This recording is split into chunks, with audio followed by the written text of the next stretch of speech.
Bismillahirrahmanirrahim. Alhamdulillahirabbil alamin. Assalatu wassalamu ala asyrafil anbiya'i wal mursalin sayyidina Muhammadin wa ala alihi wa sahbihi ajma'in. Rabbi shrah li sadri wa yassir li amri wahlul 'uqdatam min lisani yafqahu qawli. Rabbi zidna ilman warzuqna fahman. Allahumma faqihna fid din wa 'allimna ta'wil. Wa sallallahu ala sayyidina Muhammadin wa ala alihi wa sahbihi wa barik wa sallam walhamdulillahi rabbil alamin. Assalamualaikum warahmatullahi wabarakatuh semua. Waalaikumsalam warahmatullahi Dengar ke? Sila komen ya. Sila komen jika tak jelas. Okey. Terlebih dahulu bersyukur kita kepada Allah Subhanahu Wa Taala atas izin, atas limpah kurnianya, atas rahmat darinya. Alhamdulillah kita dapat berkumpul di alam maya pagi ni untuk bagi mengingati ya peristiwa Isra Mi'raj dan mengupas pengajaran-pengajaran atau ibrah dari peristiwa tersebut, insya-Allah ya. So saya mengalu-alukan bersama kita Ustazah Maznah Daud ya, yang dikasihi, yang berbahagia Ustazah Maznah Daud. Terima kasih jutaan terima kasih, jazakillah khairan kasira kerana sudi dan dapat meluangkan masa bersama kita pagi ni, walaupun kuat ad hoc atau short notice jugalah permintaan tu. Begitu juga mengucapkan terima kasih kepada anak anda Asma dan Isnaini, JK Media yang berada di belakang tabir. Alhamdulillah, bersyukur kerana atas nikmat ini. Dengan kecanggihan peralatan sekarang ni, maka program-program yang kita nak laksanakan, walaupun kalau dulu panjang ceritanya nak buat program macam ni, tapi sekarang kita fikir, dalam semalam tu kita fikir, Alhamdulillah hari ni kita dah dapat buat ya, insya-Allah. Okey, sebelum saya menjemput Ustazah Maznah untuk membuat perkongsian tentang ibrah daripada Isra Mi'raj ni, saya ingin memperkenalkan Ustazah Maznah, insya-Allah. Rasanya ramai kenal ya Ustazah Maznah, insya-Allah, tetapi tak apa, saya nak perkenalkan sekali lagi. Sekejap.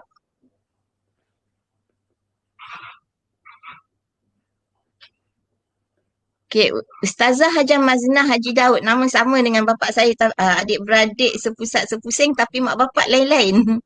Ya Ustazah, insya-Allah, tetapi dah macam saudara atau saudara sendiri, insya-Allah. Okey, Ustazah Maznah ni merupakan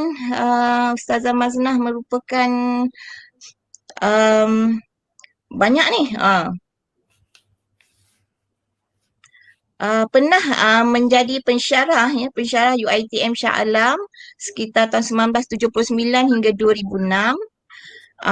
Sekarang ni adalah pengerusi Pertubuhan Mawaddah Malaysia sejak 2006.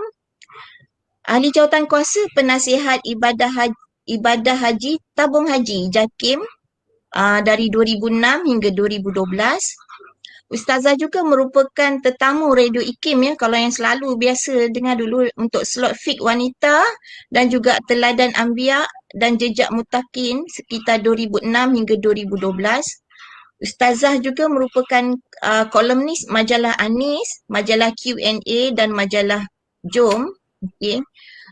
Menulis banyak buku juga, antaranya Pengenalan Syariah, Indahnya Syurga, Menggali Khazanah Syurga, Surah Al-Fatihah dan Keunikan Angka, Alif Bata Kebahagiaan Rumah Tangga, dan yang terbaru ya Ustazah, Wanita Ahli Syurga ya, tak silap tajuk dia.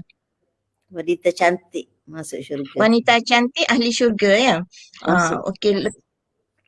Wanita cantik masuk syurga. Ustazah juga merupakan pernah menjadi ketua wanita Pertubuhan Ikram Malaysia sekitar 2010 hingga 2004 ya Ustazah. 2010 hingga 14. dan 2014 ya, 2010 hingga 2014. Kemudian ada merupakan juga ahli lembaga pemegang amanah Yadim 2019-2020. Dan daripada 2010 hingga sekarang iaitu menjadi DPN ataupun Dewan Perwakilan Nasional bagi Pertubuhan Ikrar Malaysia, iaitu DPN ni atau Dewan Perwakilan Nasional ni kita boleh katakan dia sebagai syura lah atau badan tertinggi dalam Pertubuhan Kebajikan Pertubuhan Ikrar Malaysia, insya-Allah, minta maaf. Okey, tanpa melengahkan masa lagi, saya menjemput Ustazah yang dikasihi, yang dihormati, Ustazah Hajah Maznah Daud untuk memberikan tazkirah ke perkongsian ke sharing kita ibrah tentang Isra' Mi'raj ini. Dipersilakan Ustazah. Tafadhal mashkura. Terima kasih. Jazakillahu khairan katsira. Assalamualaikum warahmatullahi wabarakatuh. Auzubillahi Waalaikumsalam. Bismillahirrahmanirrahim. Alhamdulillah wassalatu wassalam ala Rasulillah wa ala alihi wa sahbihi wa man tabi'ahu wa wala. Rabbi shrah li sadri wa yassir li amri wahlul 'uqdatam min lisani yafqahu qawli.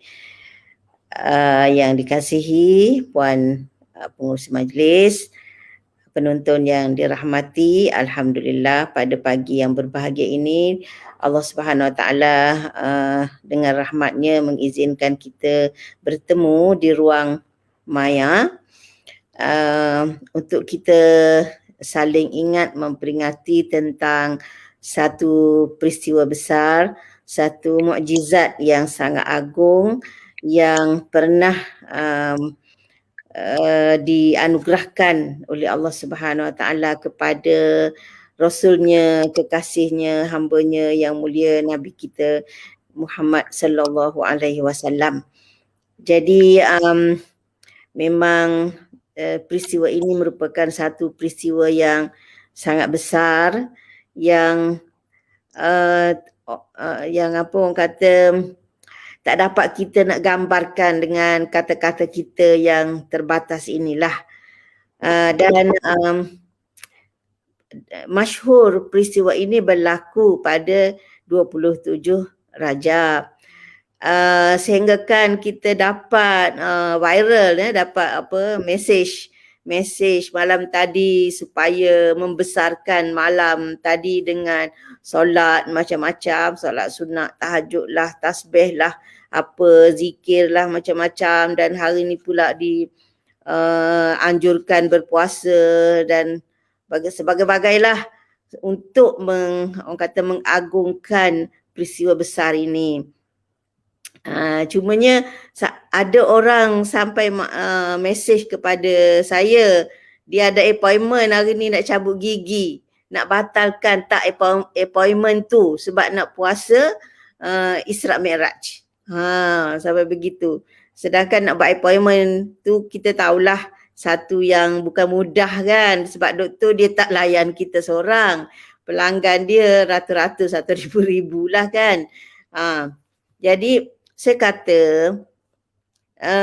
puasa hari ni memang sunat puasa lah, hari Khamis setiap minggu puasa kan. Nabi SAW memang menggalakkan, memang ada hadisnya disunatkan berpuasa pada hari Isnin dan Khamis. Tetapi tidak ada hadis yang menyuruh puasa pada hari Isra' Mi'raj.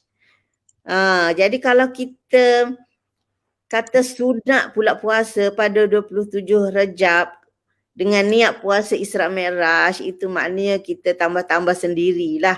Jadi tahu-tahulah bab ibadah ni janganlah kita pandai-pandai nak tambah. Walaupun kita nak niatnya nak membesarkan hari Isra' Mi'raj lah umpamanya, tapi janganlah pula kita mengada-ngadakan sunat puasa dan sebagainya pula kan. Memperingati peristiwa besar itu adalah suatu yang memang sepatutnya lah kan, supaya kita dapat orang kata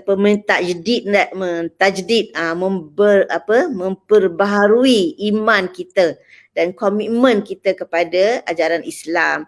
Tapi janganlah dengan sampai kita mensyariatkan ibadah yang tidak disyariatkan. Okey, berkenaan dengan tarikh ni sebenarnya dia bukan suatu yang ijma', bukan suatu yang sepakat, bukan suatu yang confirm berlakunya pada 27 Rejab. Okey. Tapi kalau kita kata tak confirm bila berlaku, apakah peristiwa itu tidak berlaku? Peristiwanya tetap berlaku, tetapi tarikhnya itu tidak sepakat di kalangan ahli sejarah. Macam kita sebab satu masa orang tak kisah nak catat tarikh-tarikh ni. Contohnya nenek kita, tahu tak kita birthday dia? Dia lahir berapa hari bulan, tahun berapa pun tak sure kan. Agak-agak aje. Dia kata lahir sebelum Jepun lah, lepas Jepun lah. Berapa tahun sebelum Jepun tu? Lepas Jepun tu berapa tahun? Tak tahu. Tapi nenek kita ada kan. Tapi walaupun kita tak tahu tarikh lahir dia. Jadi begitulah. Walaupun diperbahaskan tentang tarikh Isra' Mi'raj ni, tapi tidak bermakna kita menafikan peristiwa itu. Peristiwa itu tetap berlaku sebab disebut sendiri oleh Allah Subhanahu Wa Taala di dalam Al-Quran. Subhanallazi asra bi'abdihi laila minal masjidil haram ilal masjidil aqsa. Jadi sebab itu ulama kata kalau kita menolak ataupun menafikan berlakunya Isra' Mi'raj ini boleh jadi kufur sebab kita menafikan ayat Quran. Tetapi memperakui berlakunya Isra' Mi'raj tidak bermakna kita wajib tahu tarikh dia. Sebab yang penting adalah ibrahnya. Okey, jadi mungkin ramai di kalangan penonton yang baca Sirah Ar-Rahiqul Maktum. Tapi mungkin ada yang belum baca. Jadi pagi ni sajalah untuk mendedahkan satu pendedahan lah kepada kita semua tentang tarikh ni ataupun tarikh berlakunya Isra' dan Mi'raj ni. Biarlah saya baca, saya baca apa yang ditulis oleh orang kata Sofiur Rahman. Sofiur Rahman dalam kitab dia Ar-Rahiqul Maktum. Ini versi Arab dia lah. Tapi dah ada terjemahan dalam bahasa Melayu. Sahabat-sahabat penonton bolehlah boleh carilah lepas ni tapi sebagai satu pendedahan awal saya baca tentang pendapat ulama berkaitan dengan tarikh.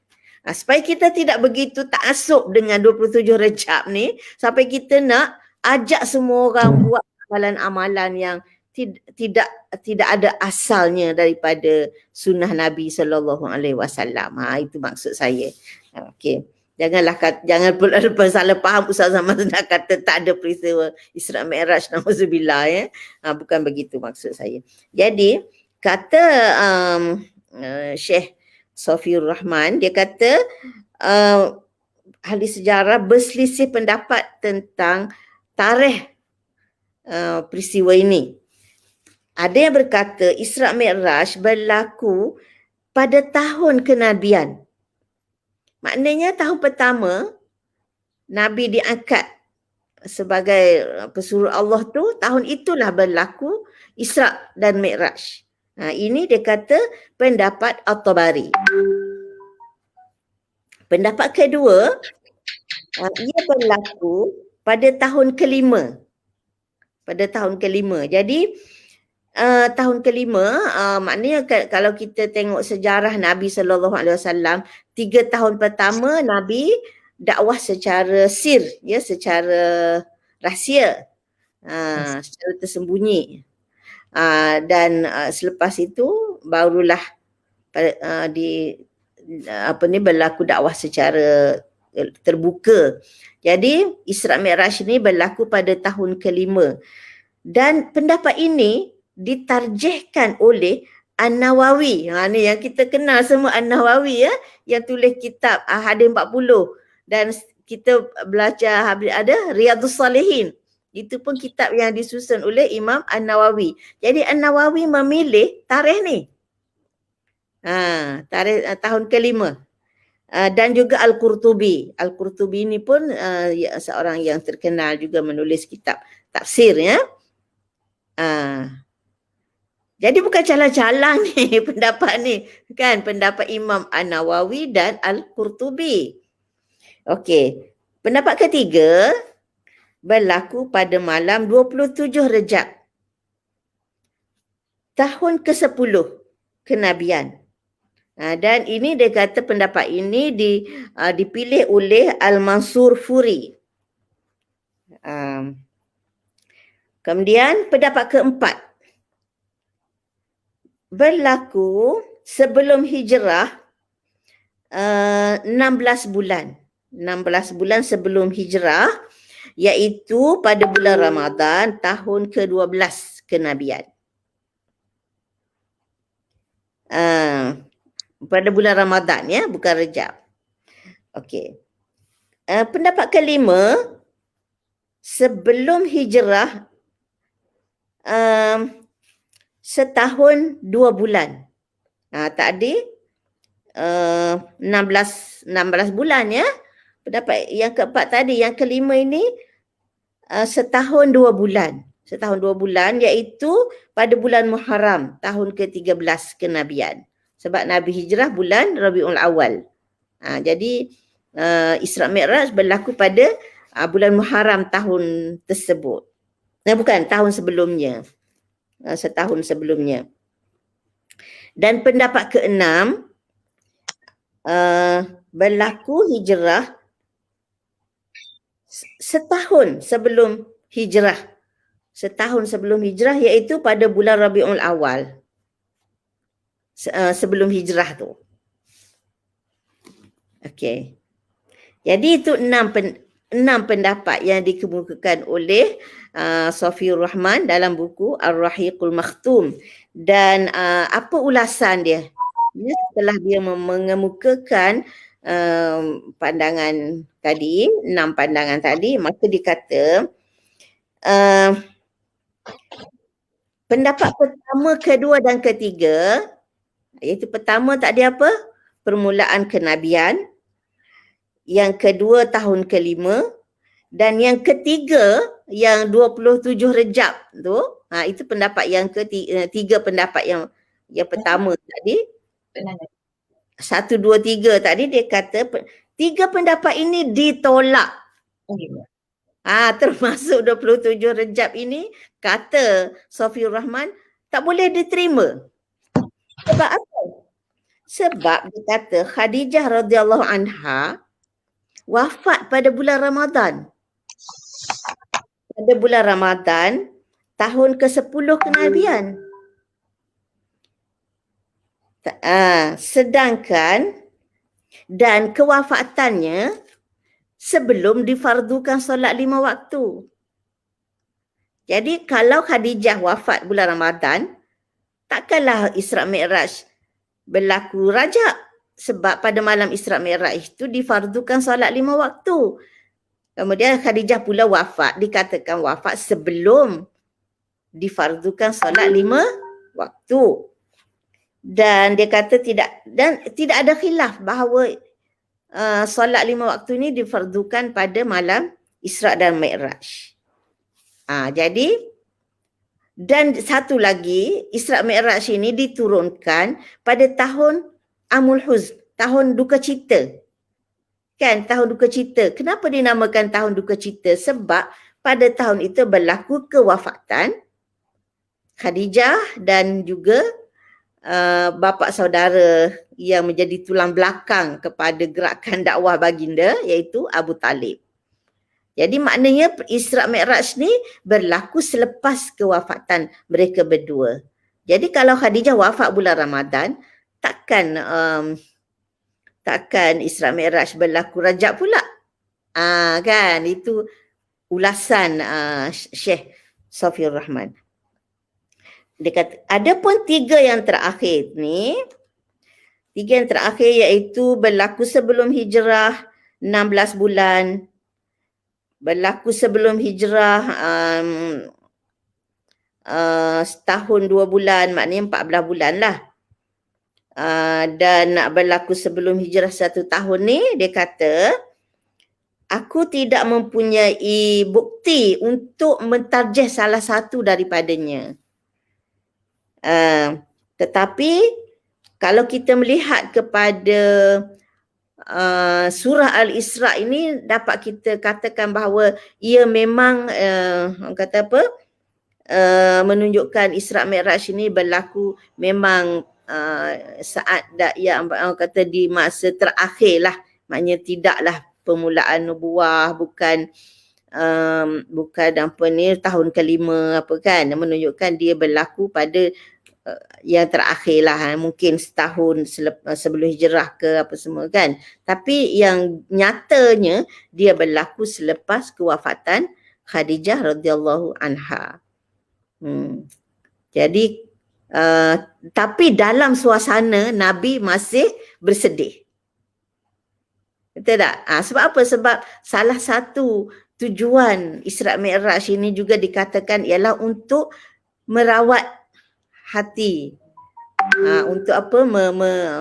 Merawat ke, selalu kita sebut menghiburkan kan, menyenangkan hati. Ialah bahasa Arab dia sebut ba'da mihnah.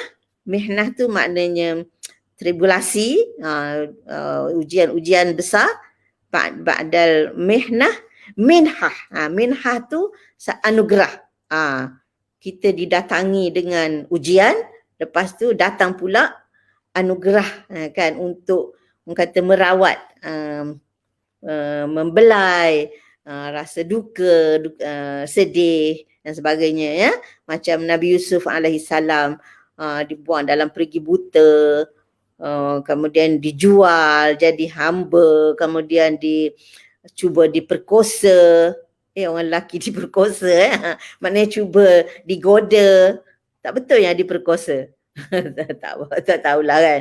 Maknanya cuba digoda, kemudian masuk penjara. Akhirnya apa? Keluar penjara, mendapat kedudukan yang baik, menjadi salah seorang pemerintah Mesir. Itu maknanya minhah ba'dal mihnah. Maknanya anugerah selepas ujian besar lah. Dan Allah Subhanahu Wa Taala pun menyebut ya dalam surah Al-Insyirah, inna ma'al usri yusra. Selepas susah ada mudah. Okey. Dan dikatakan juga bahawa selain daripada Isra Mi'raj ni untuk merawat hati Nabi, saya rasa macam menghibur tu macam tak berapa kena kan.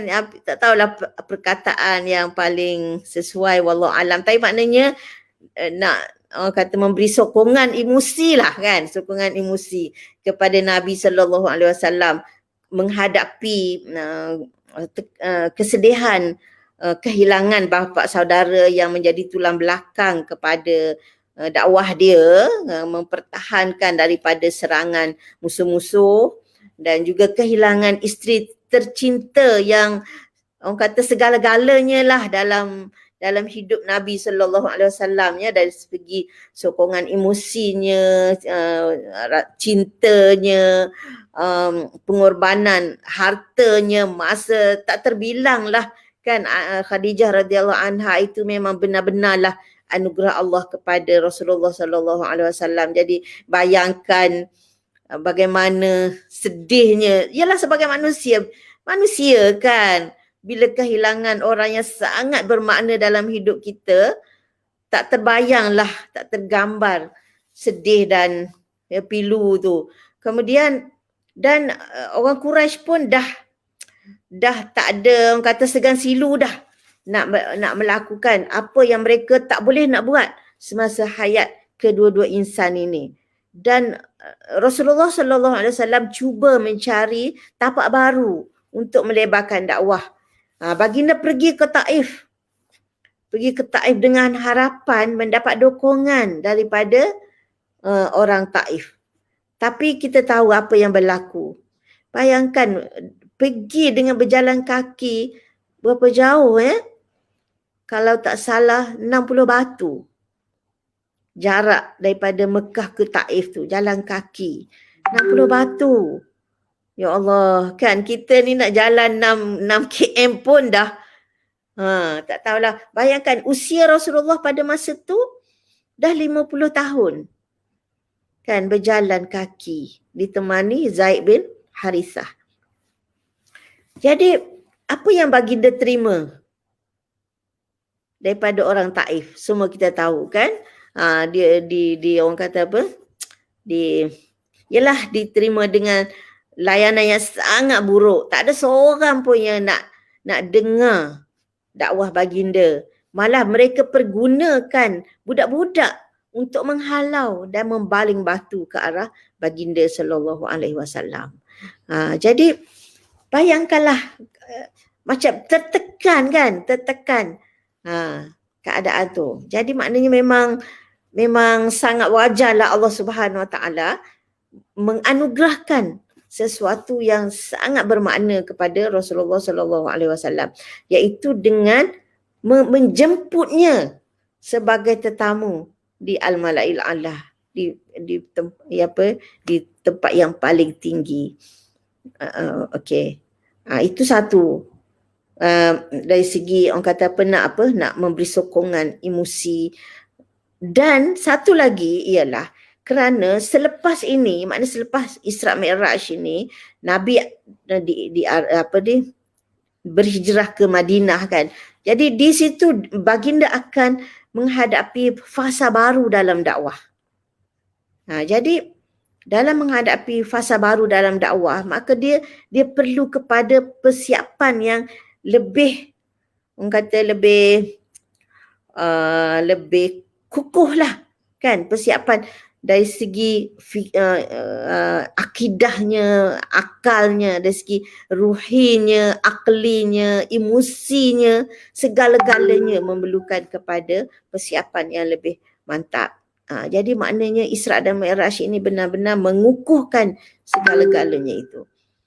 Dan orang kata bila dalam peristiwa Isra dan Mi'raj ini, baginda diperlihatkan dengan linuriyahu min ayatina, disebut dalam surah Al-Isra ni, linuriyahu min ayatina, supaya kami dapat memperlihatkan kepadanya sebahagian daripada ayat, maknanya tanda-tanda kebesaran Allah Subhanahu Wa Taala. Jadi maknanya apa yang Rasulullah sallallahu alaihi wasallam melihat itu tanda-tanda kebesaran Allah, maknanya tentulah dia orang kata, kalau sebelum ini dia beriman kepada Allah Subhanahu Wa Taala, beriman melalui apa yang disampaikan kepadanya oleh Jibril. Ini dia panggil ilmu yakin. Dia dah yakin dah, tak ada ragu dah. Tapi dengan dia melihat, dia naik kepada ainul yakin. Ainul yakin. Macam dengan mata, orang kata dengan ainul yakin ni maknanya yakin dengan lihat sendiri. Macam kita lah sekarang ni, kita yakin kepada mati tu kita akan mati, dia panggil ilmu yakin. Kita yakin, kita tak ragu dah kita akan mati kan. Ada kita ragu tak? Kan, baru setiap hari kita dengar berita-berita kematian kan. Jadi maknanya benda tu kita yakin ni ilmu yakin. Kita mati ni dengan kita baca Quran kata kita akan mati. Hari-hari kita melihat orang mati. Tapi kita sendiri belum rasa mati tu. Kita belum mati. Jadi bila kita betul-betul mati, itulah ainul yakinnya. Dia yakin betul, tak boleh nak kata apa dah. Memang dah mati betul dah kita ni. Itu dipanggil ainul yakin. Jadi begitulah Nabi SAW, dia mendapat wahyu. Malaikat sampaikan. Beriman kepada malaikat. Contohnya beriman kepada malaikat, dan dia tengok malaikat. Dia tengok sendiri Jibril. Dikatakan bahawa 2 kali Nabi melihat Jibril dalam rupanya yang asal. Jadi ainul yakin, tengok dengan mata kasar dia sendiri. Oh, memang ada betul malaikat ni. Bukan setakat diberitahu sahaja. Begitu juga baginda diperlihatkan berjumpa dengan rasul-rasul alaihi wassalatu wassalam. Ya, berjumpa langit pertama, jumpa Adam, kemudian jumpa siapa? Jumpa Isa dan seterusnya lah sampai jumpa dengan Nabi Ibrahim alaihissalam Abul Anbiya. Jadi maknanya beriman kepada Rasul itu bukan hanya sekadar yakin kepada apa yang disampaikan oleh Jibril kepada baginda, tetapi dengan melihat sendiri. Melihat sendiri. Kemudian semua Rasul-Rasul tu turun solat berjamaah dengan baginda di Masjid Al-Aqsa. Jadi itu dipanggil ainul yakin. Dan diperlihatkan syurga neraka. Syurga neraka. Dan orang kata apa? Gambaran siksaan yang dialami oleh ahli neraka, ahli syurga. Jadi maknanya apa yang baginda diminta supaya beriman, apa yang baginda disuruh menyampaikan kepada ummah adalah benda yang real, nyata ada di mana baginda melihat sendiri. Jadi kalau baginda menyampaikan semuanya itu, maknanya bukan teori, bukan andaian, bukan agakan, bukan disuruh paksa percaya benda yang entah ada entah tidak, bukan.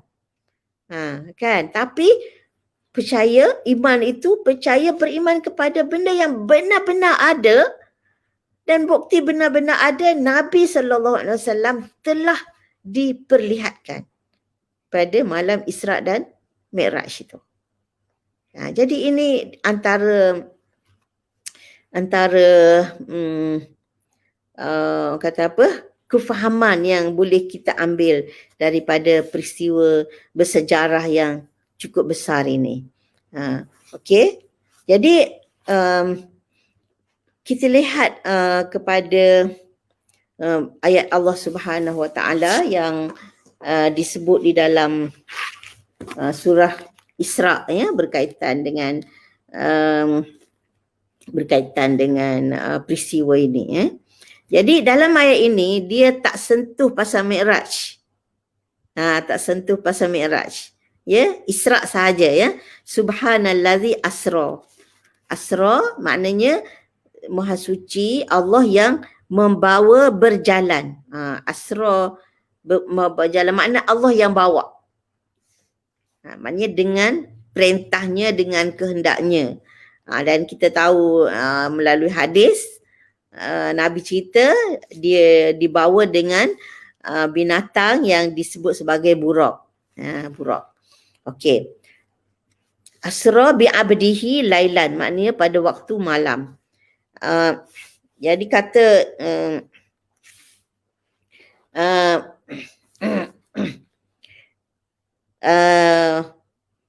kita boleh ambil daripada pengajaran di sini. Pertama, Allah sebut bi abdihi. Bi abdihi. Allah tak sebut bi nabiyihi, bi rasulihi, bi habibihi. Kan? Dia tak sebut Nabi itu, dia tak panggil Nabi dengan panggilan-panggilan lain daripada panggilan hambanya. Abd, hamba. Dia boleh juga nak kata binabiyihi, kan? Muhammad tu kan Nabi dia, Nabi yang dia lantik. Bi rasulihi, rasul dia. Wa Muhammadun illa rasul, kan? Muhammad itu adalah rasul. Rasul siapa? Rasul Allah. Utusan Allah, boleh juga. Dan kita tahu Nabi Muhammad ni hamba yang paling dikasihinya. Dia boleh sebut bihabibihi. Tapi dia sebut biabdihi. Jadi ada beberapa pengajaran di sini. Kalau menurut Syed Qutb rahimahullah, maknanya untuk mengelakkan daripada tanggapan bahawa Nabi SAW ini makhluk yang tinggi kedudukannya. Nanti maknanya, maksud tinggi ni maknanya sampai dia mengatasi makam hamba. dah bawa naik sampai ke tinggi sana, dia ni mungkin dah sampai tahap ketuhanan ke apa kan. Sebab tak nak mengelakkan daripada timbul sangkaan sebegitu.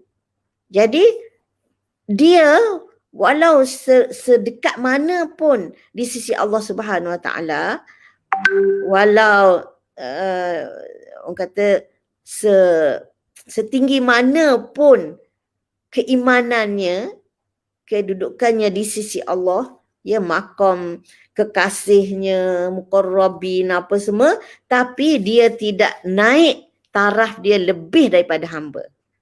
Dia tetap hamba. Jadi maknanya bila hamba, maknanya dia adalah hamba. Dia ada beza antara Rabb, antara Tuhan dengan hamba. Jadi Tuhan, Rabb adalah yang maha kuasa, maha perintah, maha berkehendak, maha mentadbir. Tapi Rabb adalah lemah. Dia menerima, taat, melaksana. Jadi dia tidak ada campur. Ya, tidak ada campur. Maknanya tidak ada ciri-ciri ketuhanan dalam diri abd, dalam diri hamba. Jadi itu kena jelas kan. Jadi hamba ialah satu kedudukan yang sama dengan semua orang. Kalau dia buat maksiat pun dia hamba Allah, dia taat pun dia hamba Allah, dia takwa macam mana pun dia hamba Allah, dia disayang macam mana pun oleh Allah, dia adalah hamba Allah. Dia tidak boleh sampai ke maqam uluhiyah atau rububiyah. Ya. Itu. Dan hamba itulah orang kata maqam yang Allah suka daripada kita. Maknanya kita mengaku, mengiktiraf kita adalah hamba dan kita menunaikan tanggungjawab kita sebagai hamba sepenuh-penuhnya. Tanpa ingkar, tanpa bantah, tanpa persoal, tanpa nak lari daripada tanggungjawab yang telah dituntut oleh Tuhan kita kepada kita. Jadi menjadi hamba kepada Allah Subhanahu Wa Taala bukan satu maqam yang hina. Orang kata bukan satu kedudukan yang hina, tapi satu maqam yang sangat tinggi. Setinggi itulah yang paling tinggi yang boleh dicapai oleh manusia, makhluk, iaitu hamba. Dan Allah iktiraf inilah maqam makhluknya di sisinya. Okey? Dan yang keduanya, penggunaan hamba ni untuk mengelak daripada salah faham, maknanya yang Allah bawa ni Nabi tu sendiri, roh dan jasadnya. Diri dia. Bukan roh sahaja. Sebab kalau kata roh je, tak pelik lah kan. Roh ni dia tidak terikat dengan konon sunnah jasad ni. Kalau jasad tak mampu nak naik tinggi, orang kata apa, tak ada oksigen lah, kenapa lah. Tapi roh dia tak terikat dengan sunnah tu semua. Tak terikat dengan undang-undang tu. Jadi sebab kalau orang kata Nabi pergi dengan roh saja, tak ada siapa yang ingkar lah. Kan? Sebab tak pelik lah roh. Kan? Tapi nak menunjukkan ini satu mukjizat yang besar. Jadi Allah bawa Nabi SAW itu sendiri, dirinya, roh dan jasadnya. Okey. Dan sebab kata boleh ke pergi naik ke langit apa semua kan, tak ada bekalan oksigen, tak ada apa. Lepas tu dalam masa yang singkat, minal masjidil haram ilal masjidil aqsa, yang kita tahu jaraknya lebih daripada 1000 km. Boleh ke nak sampai tu? Kan? Jadi tak ada persoalan. Sebab apa? Sebab yang bawa dia adalah Allah. Subhanallazi asra. Siapa yang bawa tu? Iaitu Allah, dengan urusan dia, dengan kehendaknya, dengan perintahnya. Ya. Kalau kita buat contoh lah, kalau kita kata kita ada anak kecil umur 3 tahun. Kalau kita kita sibuk-sibuk duk masak ke apa kan, sekejap anak kita datang bagi tahu tadi dia pergi zoo ni dah balik dah. Tentu pelik kan.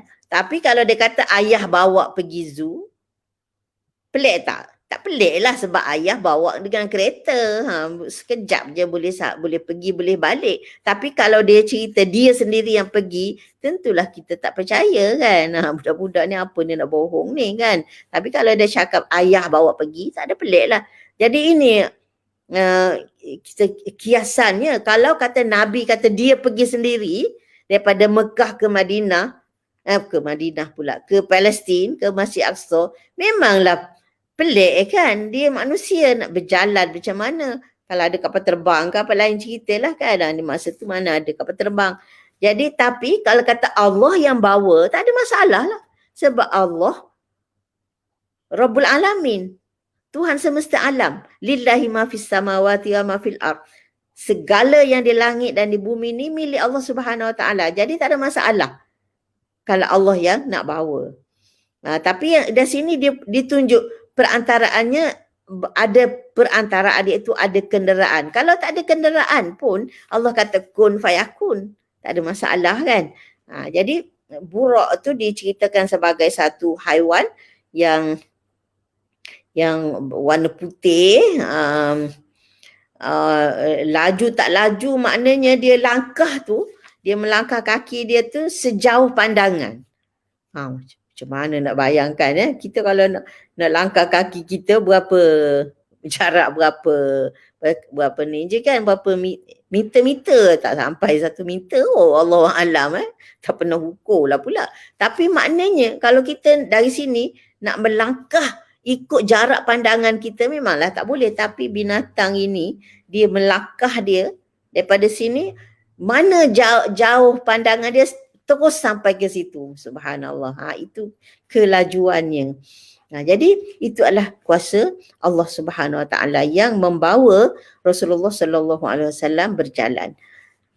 Dan satu poin penting juga dalam ayat ini iaitu minal masjidil haram ilal masjidil aqsa. Daripada Masjidil Haram ke Masjid Al-Aqsa. Dan semua kita tahu Masjid Al-Aqsa yang berada di Palestin, Baitul Maqdis,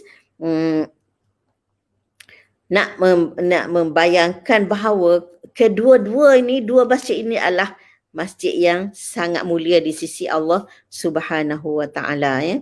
Jadi kalau Nabi SAW dibawa daripada Masjid Haram ke Masjid Al-Aqsa, dan daripada Masjid Al-Aqsa dimi'rajkan ke langit ke-7 tu. Jadi ertinya Masjid Aqsa ni dengan Masjid Haram ni dia tak berpisah. Dia satu. Kata mempunyai kedudukan yang sama di sisi Allah Subhanahu Wa Taala. Apalagi Palestin itu adalah bumi bersejarah di mana boleh dikatakan hampir semua nabi dan rasul yang kita imani mempunyai kaitan dengan Palestin. Dan sehingga sehingga kepada Nabi Muhammad SAW pun Masjid Al-Aqsa masih dijadikan kiblat yang pertama sebelum Masjidil Haram. Jadi satu peringatan yang sangat besar membayangkan bahawa kalaulah terancam kedudukan Masjid Al-Aqsa, maka dia memberi gambaran Masjidil Haram pun berada dalam bahaya. Jadi dah berapa lama sekarang ini Masjid Al-Aqsa kita tahu berada di bawah penguasaan Zionis, laknatullah. Jadi sejauh mana umat Islam peka, sejauh mana umat Islam mengambil daya usaha yang serius untuk membebaskan Masjid Al-Aqsa daripada cengkaman Zionis. Ada setengah tu memang dah lupa dah. Halal lantat. Ada yang sedihnya, ada yang duk kata alah Arab sama Arab duk bergaduh lah kan. Ada yang kata alah orang Arab sendiri tak bela negeri dia lah apa. Masjid Al-Aqsa ni bukan kepunyaan Arab. Kan? Bukan kepunyaan bangsa Arab. Masjid Al-Aqsa ini adalah tanggungjawab orang Islam. Tak kira dia Arab atau tidak. Sebab ayat ni diturunkan untuk kita, untuk semua umat Islam khususnya dan untuk manusia seluruhnya. Ayat ini bukan orang Arab saja yang baca ayat Al-Isra ni. Kita kat sini pun baca setiap hari, setiap tahun, lebih-lebih lagi dalam mengingati peristiwa Isra dan Mi'raj ni. Jadi apa usaha kita dalam membebaskan Masjid Al-Aqsa dan mempertahankannya ni? Kan? Jadi sekarang ada pula orang kata usaha, dia panggil apa? Tatbiq, normalisasi. Macam nak mengiktiraf penjajahan Zionis ke atas Masjid Al-Aqsa ni. Dan dah ada pun beberapa negara Islam sendiri yang telah mengiktiraf, seolah-olah nak memadamkan sejarah dan kepentingan Masjid Al-Aqsa di dalam hati kita. Jadi dia ini bukan isu Arab, bukan isu orang Palestin, tapi dia isu akidah. Ya, saya ingat masa Allah Subhanahu Wa Taala izin saya sampai ke Gaza tahun 2012, ya, Disember 2012. Ya, mereka berpesan, ya, mereka berpesan bahawa Masjid Al-Aqsa ini, bumi Palestin ini adalah wakaf untuk umat Islam, dan Allah Subhanahu Wa Taala takdirkan mereka lahir di sana, maka mereka berada di barisan hadapan. Dia kata kamu yang tidak berada di Palestin ini tidak bermakna kamu tidak bertanggungjawab.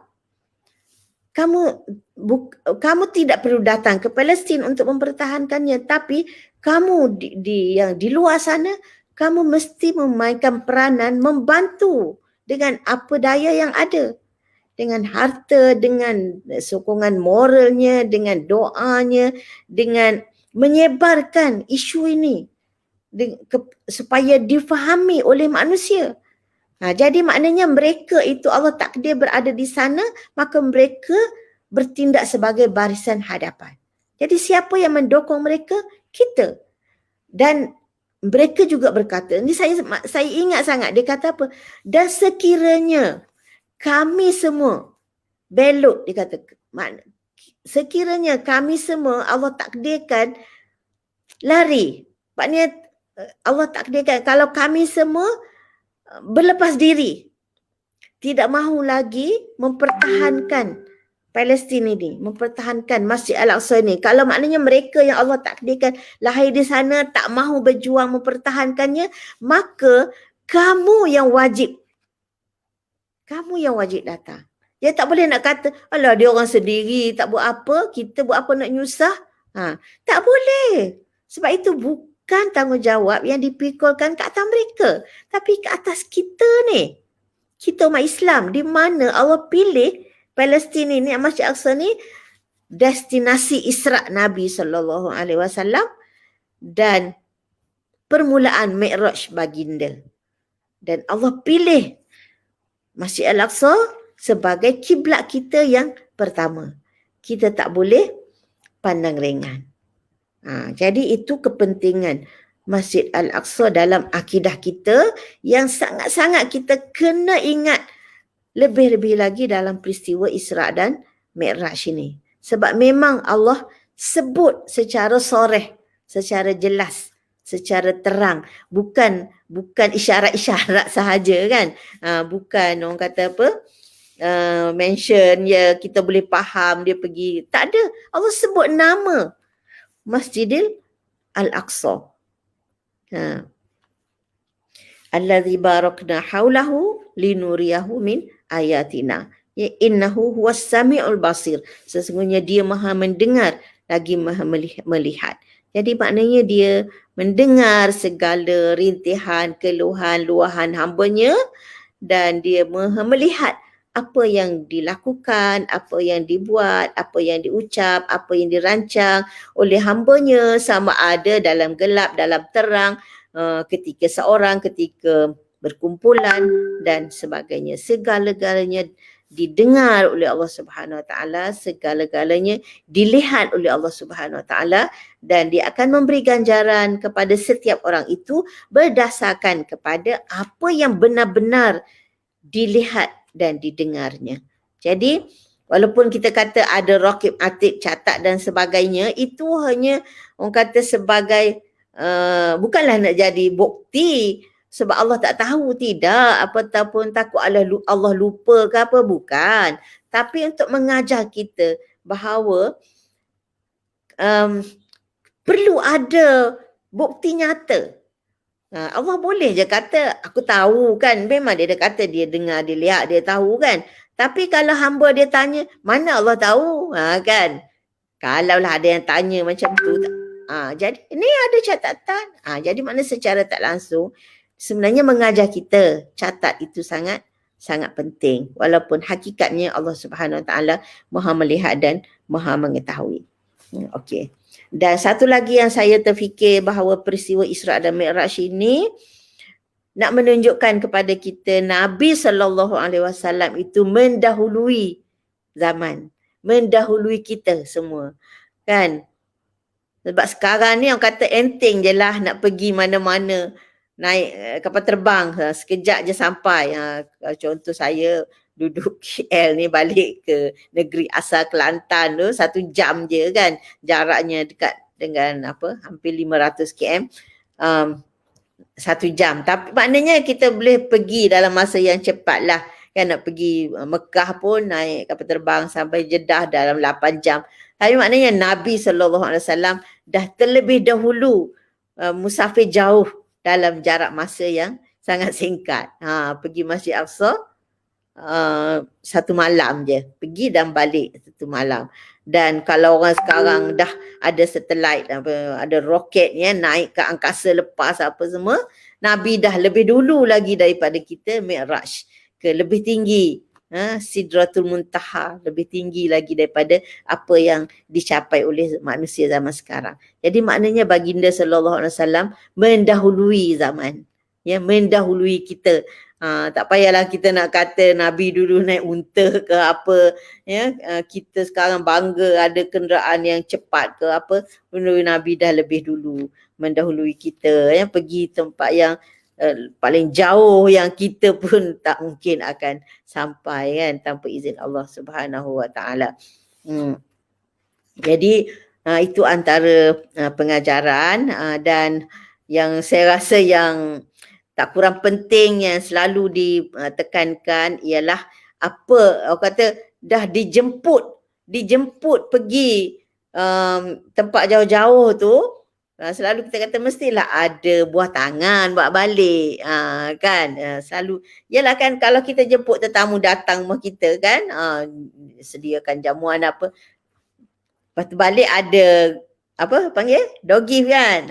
Kita jemput tetamu datang kenduri kahwin ke apa, kita sediakan dog gift, telur ke sebiji, bunga telur lah, gula-gula lah, macam-macam kan, sebagai yang kata buah tangan kepada tetamu yang pulang daripada jemput majlis yang kita jemput. Dan apa yang Nabi dapat selain daripada memperlihatkan tanda-tanda kebesaran Allah yang nyata tadi, dan hadiah itu Nabi untuk dia tengok. Tapi untuk kita dapat apa?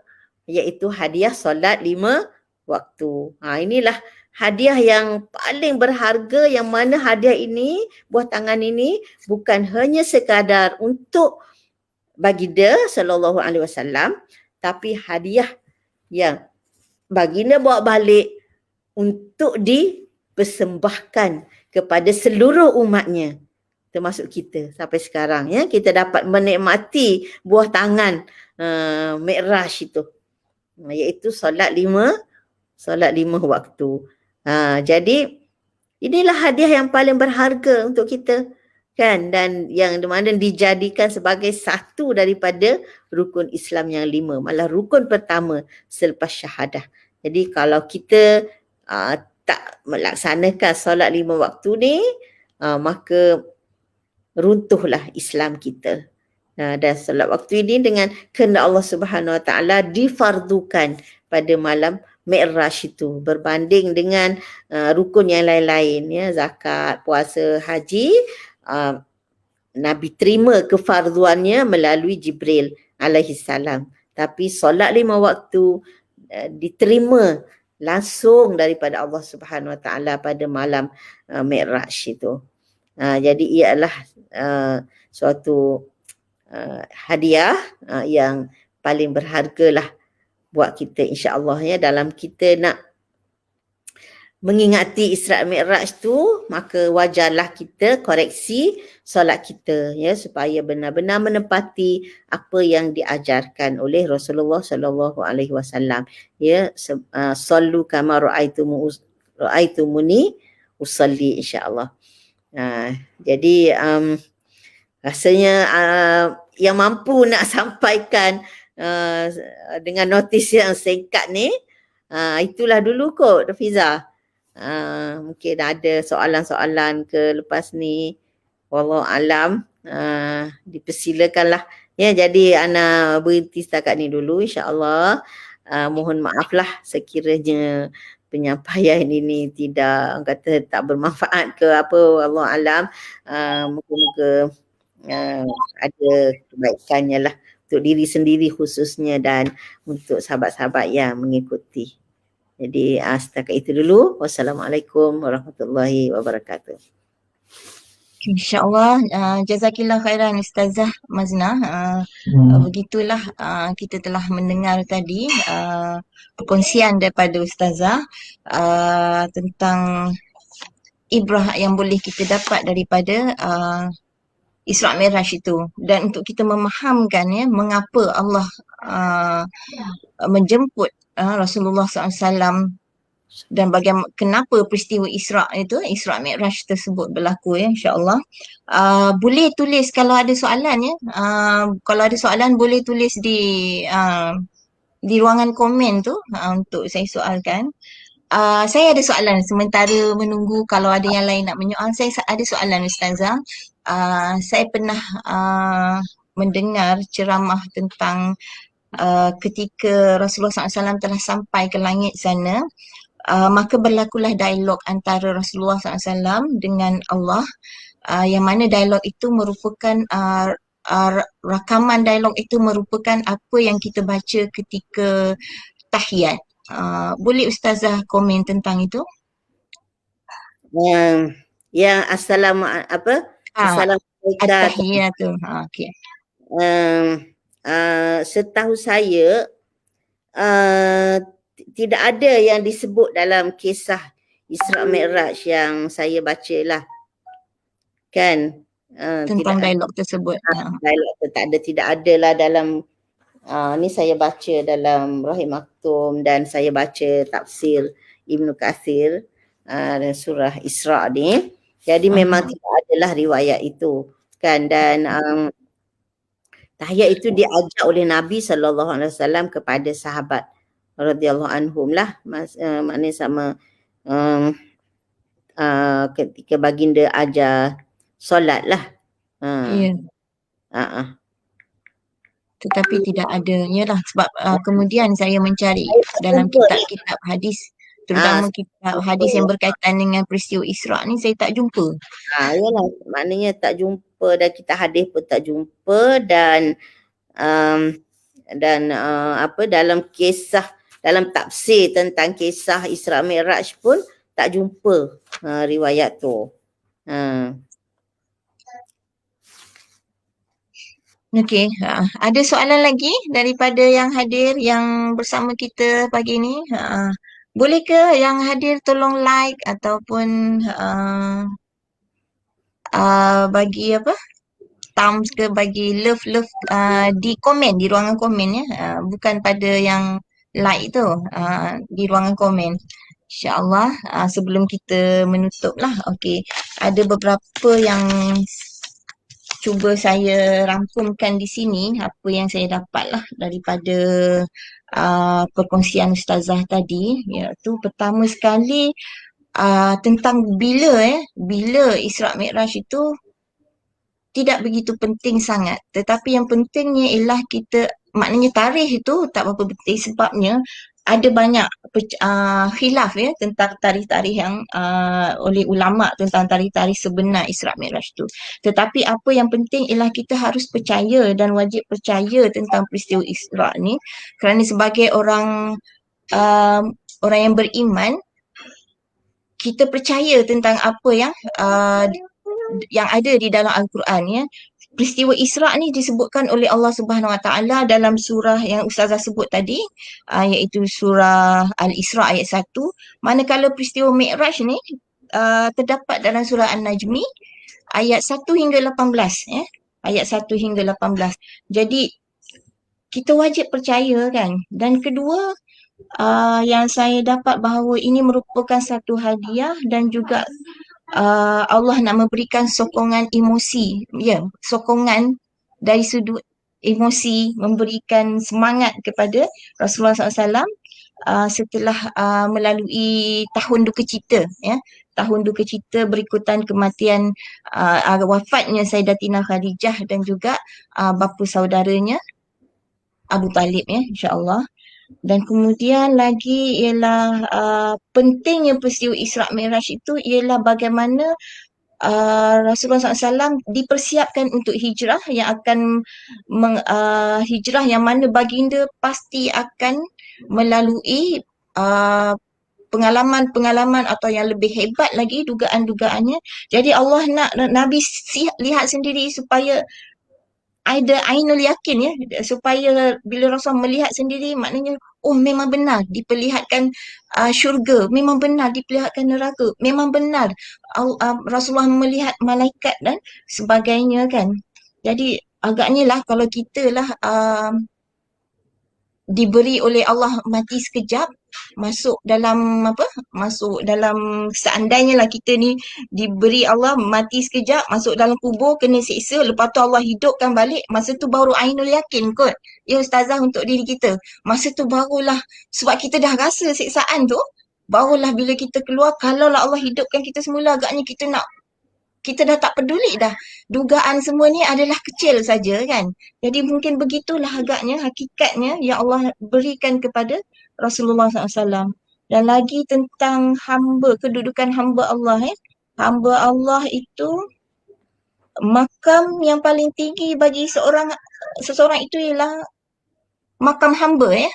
Semua manusia itu sama, tetapi hamba Allah, makam yang paling Allah suka ialah makam hamba, di mana hamba tu menunaikan seluruh tanggungjawabnya sebagai hamba Allah ya.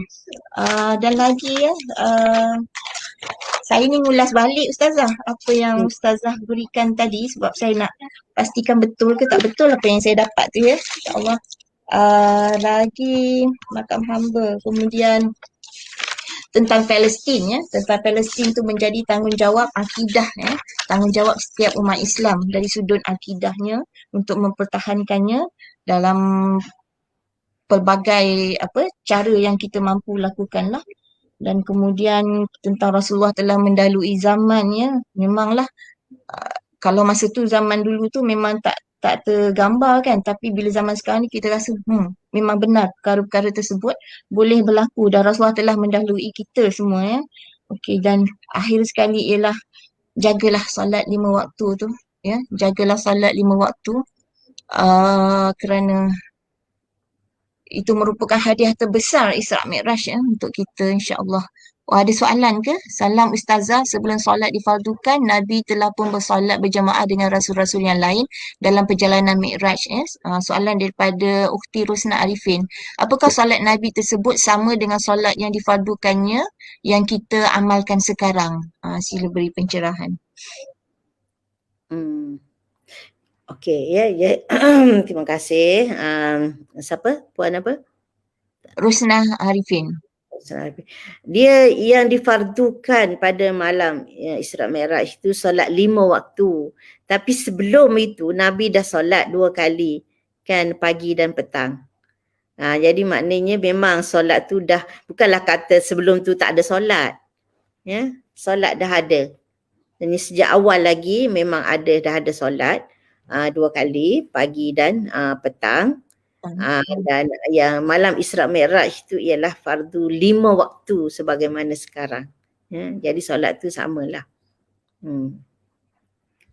Oh, ada lagi rasanya soalan yang sama lebih kurang. Bagaimanakah solat Nabi sebelum Isra' Mi'raj? Yalah, solatnya sama lah kan Ustazah. Cuma rakaat dia macam Ya, solat sunat 2 rakaat kan Ustazah. ya, macam itulah. Sekali pagi dan sekali Sekali petang. malam. Petang. Sebut petang tu tak tahulah pukul berapa kan. Pagi dan petang lah. Okey, insya-Allah. Saya kira saya tak nampak lagi soalan. Nanti saya tengok scroll balik. Okey, dah tak ada soalan lagi. InsyaAllah sebelum kita sebelum berakhir insya-Allah saya mengucapkan sekali lagi lah wanita Ikram Hulu Selangor mengucapkan berbanyak-banyak terima kasih, jutaan terima kasih kepada Ustazah Maznah kerana dapat meluangkan masa dan memberikan pengisian kepada kita ilmu-ilmu ya tentang Isra' Mi'raj tu. Yang awal tadi pun telah memang sebenarnya semalam pun ada yang bertanya pada saya nak buat nak buat puasa sunat Isra' Mi'raj dan sebagainya, dan alhamdulillah lah samalah jawapan saya seperti yang Ustazah jawab di awal tadi kan. InsyaAllah banyak ilmu yang kita dapat hari ini. InsyaAllah kita akan ada lagi ya, kita boleh bersiaran lagi ya Ustazah Maznah insyaAllah untuk memperkongsikan ilmu dengan kami insyaAllah. Jadi apa yang baik itu datang daripada Allah Subhanahu Wa Taala. Kalau ada salah silap itu adalah daripada kelemahan kami di sini. Terima kasih semua yang dapat hadir. Sila like dan share lah share Facebook ni ya kepada yang lain insyaAllah. Sekali lagi jazakillah khairan katsira Ustazah Maznah insyaAllah. Berbanyak-banyak terima kasih.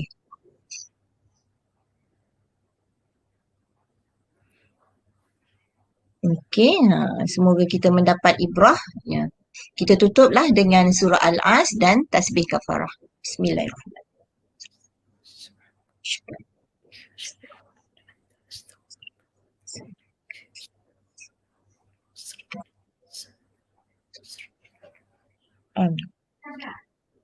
Okay, Assalamualaikum warahmatullahi wabarakatuh. Ma'assalamah ila liqa.